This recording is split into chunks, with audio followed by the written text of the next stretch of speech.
All right. Hey, everyone. Welcome to another Tellor Dev Call. September 18th. We're all here. Well, I guess we're not all here. Brenda's not here. She's on a flight right now, but Here in spirit. anyway, yeah, lots of stuff going on. We are deep building layer. So we're kind of in the throes of building a blockchain. But lots of other stuff going as well. Lots of kind of users getting off the ground, making sure that we help them. Hopefully we'll be deploying on Manta this week. Gonna do that, just working on getting on their bridge. And then I'm gonna try and do Tellor deep dive on layer.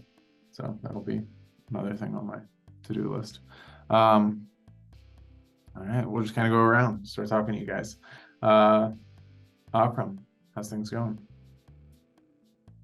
Good. I was just looking at the consensus parts of the pre-commits or what messages and transactions can be added.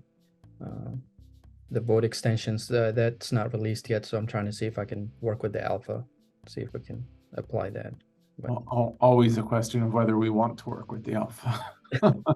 But yes. I'm hoping it's as stable as humanly possible. So. Nice. Cool. Thanks. Tim, probably similar stuff. Also, Akram, you're going to be heading out to Eth, New York. Oh, yeah. As well. Right. Yes. Be there Friday, Saturday, Sunday in the hackathons or at the Digital Assist table. But yeah. So if you are going out to Eth, New York, go meet up to Akram. Yeah. If you're going to be there, hit me up. Yeah. And then we'll pass out his, I don't know. Are you even on Twitter? I am, but okay. I'm a quiet. You got to do the thing where you change your handle to say Akram at Eth, New York. Yes. Right. Okay. But yeah, he'll be there, and if you need some hackathon ideas too, he'll be there passing them out. So should be cool. Tim? Yeah, I'm working on the bridge. Right now I'm working on testing it, so I'm assembling some data from our little test chain and trying to get a test to run on the Solidity side to prove that it works. So yeah, I'm working on building that bridge out and testing it. Yeah, and I had an idea on maybe we could make it like a 4337 contract, so then we could just like bootstrap the relayer network. It was an idea. See if it makes sense. Did this come to you in a dream? No, it came to me in a tweet last week, but I was asking people about it. But that's right, I saw that. Yeah, well, it would just be like, because part of whenever you have a bridge, you need a relayer network. You need people who are grabbing state proofs from your network and posting it over. And it's open for anybody to do, but is there, like, and obviously like we'll just be relayers, but like do we want to like cheat and steal somebody else's relay network? Maybe. You could always use like the keeper network or one of these things. So. All right. Anyway, we're deep in the weeds of layer tech talk here. Ryan, how's things going? Good. Last week I finally got up the Diva tip table working. So now when Diva pools get set up, reporters can see if there's some good settlement fees and tips to be claimed there. It's approved. So I need to clean up some repo stuff from all that building, and then I'm also working to talking to some Cosmo people to see if we can get you some side events or just get you connected in the Cosmos ecosystem for the Cosmoverse event coming up. Nice. Yeah. Sweet. Dan, how's things? Pretty good. I reached out to Polymer Labs about the gas cost stuff they said about verifying Tendermint, and I started looking into Succinct, and it looks like they have more information about it, more specific stuff, but I'm just trying to understand what exactly it's saying. they go more into like the elliptical curve stuff. Nice. And Dan did another side project for us. I can share with whoever wants it, but he put together a list of market caps and 24-hour volumes for every coin. Because I don't know if you guys have noticed it, but Tellor volume seemed to be ridiculously high given our market caps. And of all coins above $1 million, what I found is that we're number 7. So there's 1,900 coins and we're number 7. I have no idea what that means, but it's people trade our token a whole lot relative to its worth. The only other one that was up there that I sort of had heard of was like Storage is like number 5. They're like slightly higher, but it's a popular token for trading. yeah, it's just, well, Storage has been around forever. Yeah, Well, I guess we before have us. in the big realm of things Yeah. too, but yeah, it's They were one of the first projects we met. I feel like really early on, at like Dev Call, weren't they? Or at least the guy who's Storage. yeah, Kevin, Yeah, Kevin. who worked that. Pre-Tellor days. No, this is super fun story. I interviewed at Storage in like 2015. I was trying to break into the space, but then they didn't pay anything near what you make in the government. But anyway, should have left, should have went to work for Storage or one of those if they would have had me. But they were a super early company. What Good stuff. Storage would have looked like with Nick Fett?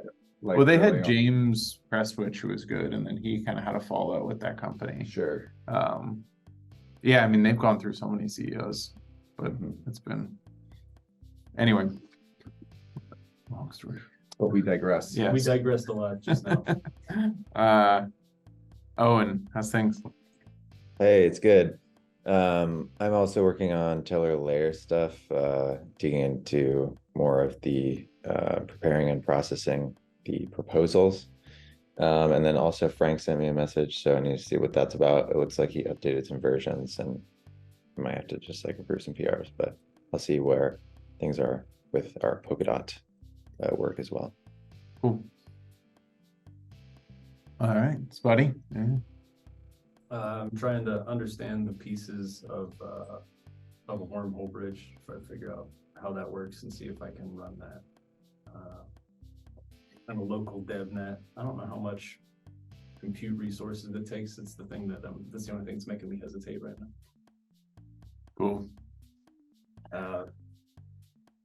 I finally fixed the pull request to add Diva as a spot price. I don't know if I should just merge it or not, because Probably. yeah. Also just keeping an eye on everything, because We're setting up a lot of monitors. I'm sure a lot of you guys. world's been, looking at Tellor and TRV and what's going on, and I'm trying to like monitor everything, make sure that there's nothing too weird happening. Nothing So nefarious. far, nothing weird at all is happening. So It's like scary. I'm like, what's Yeah. going on?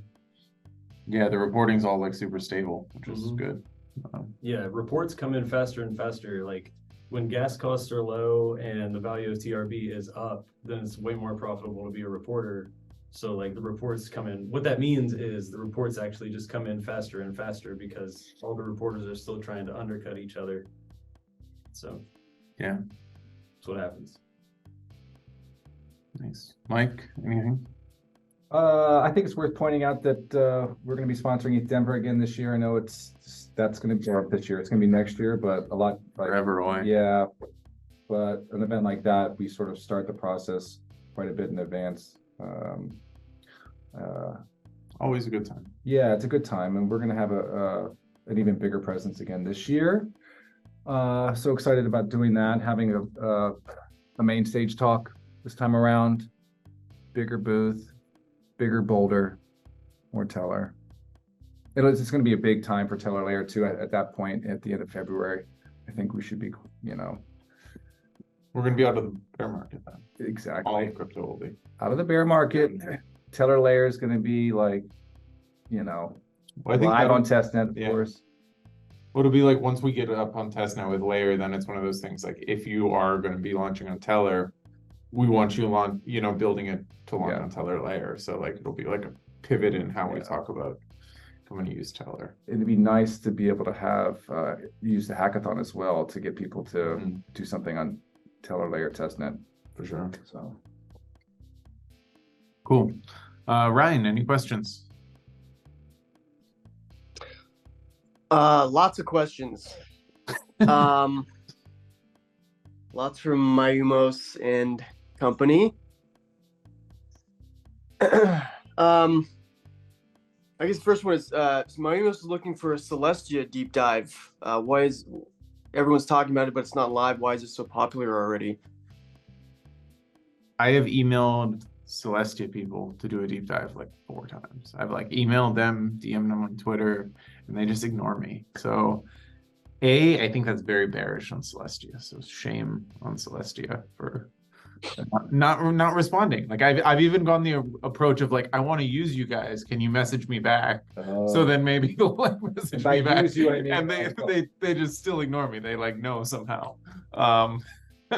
Anyway, Celestia raised a whole bunch of money to be like a modular blockchain DA layer. Basically, you would have rollups rather than rollups checkpointing to Ethereum. You would checkpoint to a Celestia, which would be like kind of like Ethereum, but optimized for data availability. And this is how people think that a lot of people think that the world is going to go in this direction. And Celestia is probably like the biggest, oldest player, kind of really doubling down on this. Other ones like EigenDA, which is EigenLayers data availability, they're doing similar things. Yeah, so we'll see. I mean, it's still not live though. So like, what's the actual demand going to be like? What's the fees? Like, it's all just sort of speculation at the moment. Like, are things going to be decentralized that use this? Nobody knows. Yeah, so we'll see. But if anybody has any connections there, I mean. And then he also asked, do you think this is a good time to diversify the team's portfolio, get some stables in there? I mean, we're kind of long TRB. We hold some ETH and some USDC just because we're AUS customers, and then just to kind of have some ready cash flow so we're not sort of forced sellers. But we're not really looking to like be manage a portfolio like a lot of other teams do.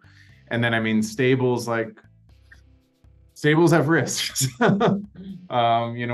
We've looked at like what stables you want to hold, like holding Tether, that's maybe good. USDC, like you never know which one you might want to hold and everything like that. The only one we're really bullish on long term is kind of TRB. So yeah, not really our thing, and we don't really want to make it our thing. Slick Mick had a question. It was inspired by Brenda's talk on the CPI and why it's so important. He's talking about tackling the amount of low value reporting that's required to collect the real-time pricing for household goods.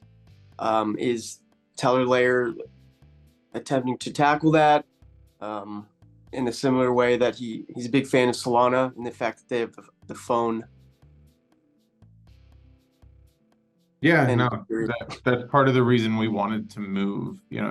Needing a higher number of data points on chain is one of the reasons that we sort of chose doing our own chain versus piggybacking on somebody else's. It gives you a whole lot more flexibility as far as how you store these things, how you sort of secure each sort of set of data points. So like you need so many stakes to I guess secure each low value data point versus the high value data points, and kind of adding some of that flexibility into Layer is what we've done or what we're trying to do. But yeah, it's definitely a problem, and like what we see is that as you try and have more and more data points put on chain to make better and better things, you need blockchains that sort of scale or that are more modular with each other to connect to things like IPFS systems or other systems that can store the data, and then you sort of just process it. So that's what we're working on. Yeah, I haven't seen. Did anybody watch Brenda's talk? CBA? I did. Okay. Yeah, I haven't even seen it yet. Well, cool. And then we got a bunch of questions from my emails regarding Tellor Layer. Cool to rattle those off. Go on. Why will the distinction between a sovereign L2 and an L1 with a trustless bridge be minimal? Yeah, this was sort of a side comment, not even necessarily. Maybe we say it in. I think maybe I say that in the layer paper, but the idea, I think it's like sort of this an oxymoron, like a sovereign L2 in a lot of ways. So what people will have is they'll say like, oh, we have like, you know, optimism is a sovereign L2. So you're piggybacked off of Ethereum, you have this bridge, but yet the token holders, or you know, I think it's now like a multi-sig, can upgrade what that bridge is. So like you're like, oh, only the actions that, you know, follow the rules of the blockchain are allowed, unless our multi-sig or governance decides to change the rules of said blockchain, in which case we can steal all your funds. And that's kind of how they work now. That's like sovereign means like you have the ability to sort of fork, and it's not just like the non-sovereign L2 would be like the old state channels. Like you deposit ETH in here, you can transfer this ETH based on these rules, and then you can withdraw based on these rules. There is no changing it. This is just how it works. And that's very, very different than what kind of these sovereign L2s are. And they're basically just L1s on their own, and then they have a light client bridge. But if they decide to fork, you know, it's like more secure than a light client bridge because the data is there. But if they decide to fork or upgrade, depending on how they set it up, it's not necessarily more secure. It can be. A lot of people, you know, a lot of these things can be, but I think there's just this trade-off between being sovereign and being trustless. So we'll see how it plays out. How will Tellor function as a data creator? See, like, I don't know if you, yeah, I guess that's like, we have to work on the wording. Like, do we want to, we're not data creators ourselves. We're like making the network for data creation. Yes. It's like, I don't, it's like, but yeah, we want A like protocol that enables protocol that, yes. data creation. Yeah. Because yeah, we you know, like people could, you know, we always talk about the CPI piece, and we're probably gonna sort of Be the authors of that. be the authors a little bit, but hopefully other people will do other things that are similar Sure. to it. So you know, you could fund these sort of decentralized data collection efforts. It's good to call it a platform for data creating. Sure. Protocol platform, something like that. I think, you know, like a lot of, you know, I did the API 3 deep dive last week. And, you know, like there's all this, like, if you just have a price feed, even like data creation with price feeds, like if you just have a price feed that is like, listen, we're going to pull this Binance API, that's like trustless, but then is that actually what you want? And, you know, we talk about that. Like, is it, do you actually want just the API result, or do you want a fair price of that asset? And those are different things. So coming at it, you know, API 3 has these things called DAPIs, where they sort of manage an API set as they're, you know, self-admittedly centralized in that manner, but they manage this API set for you in order to get sort of the best representation of the price that you're going for. And with Tellor, we want that to happen, but in a decentralized way, and that's kind of how we're building a layer out.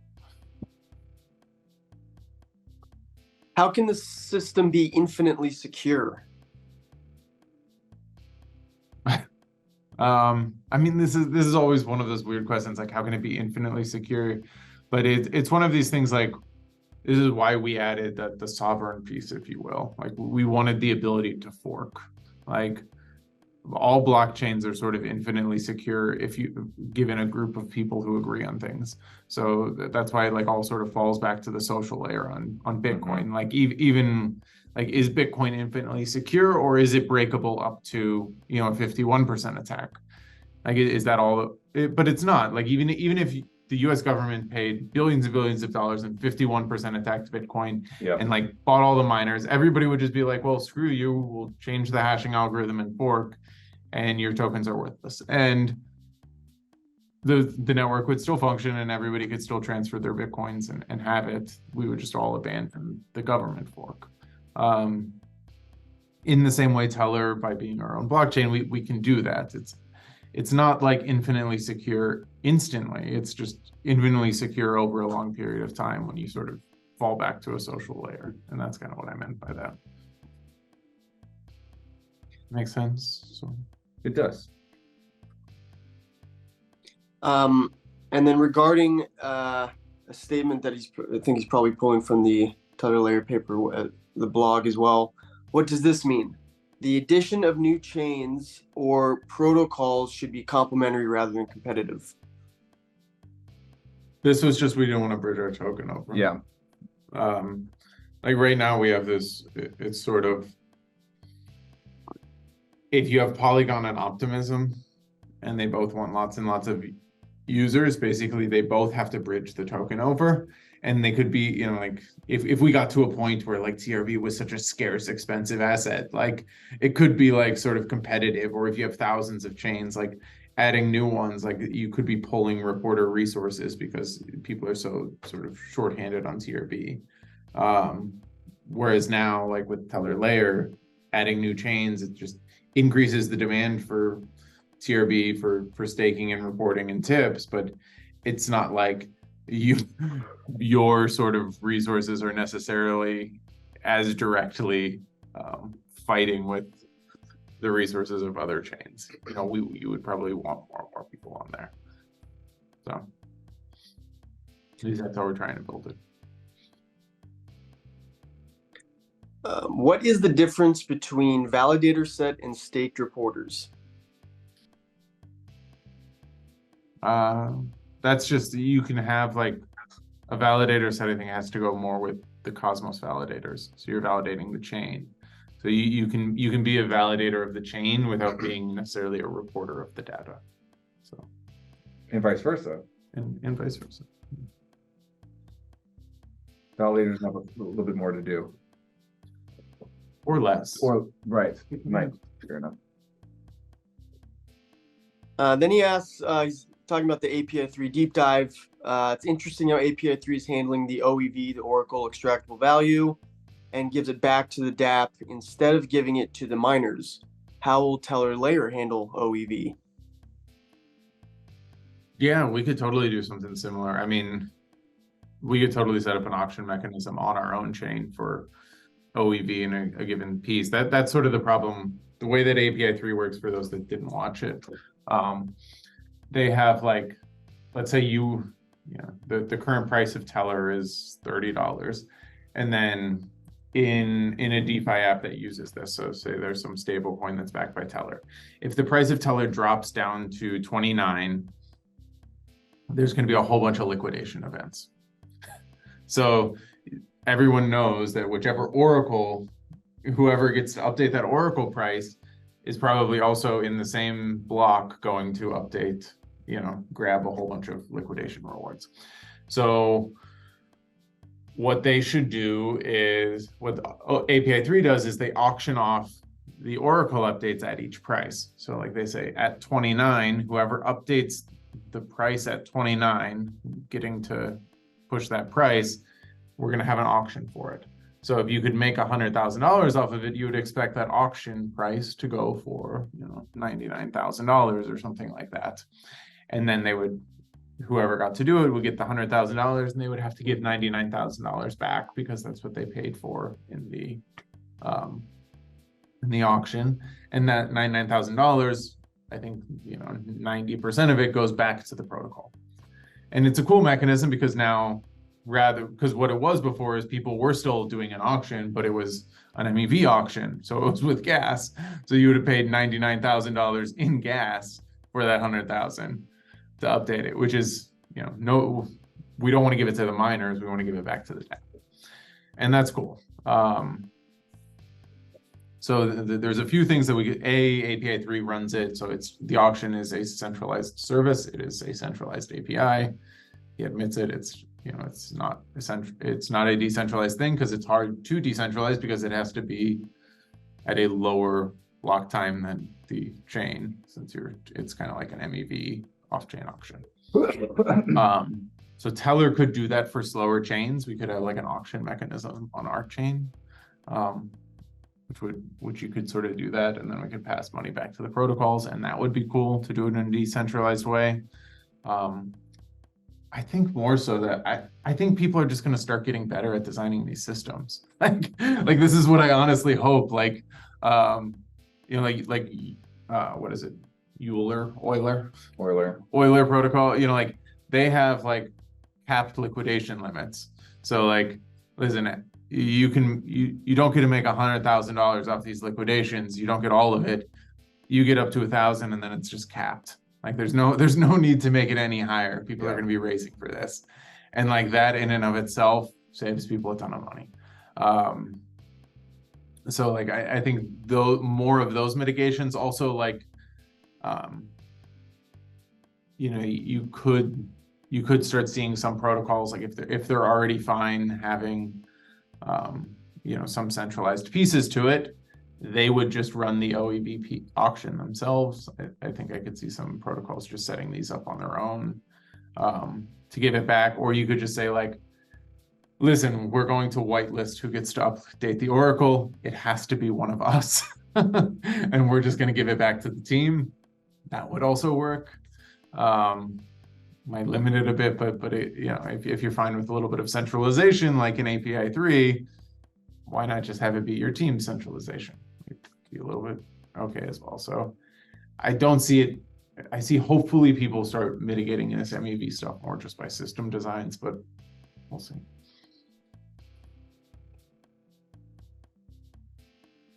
That's pretty much it from my end. Cool. Anything else, guys? No? I don't think so. Yeah, well, stay safe out there, everyone. This is your first dev call. Welcome. And talk to you guys next week.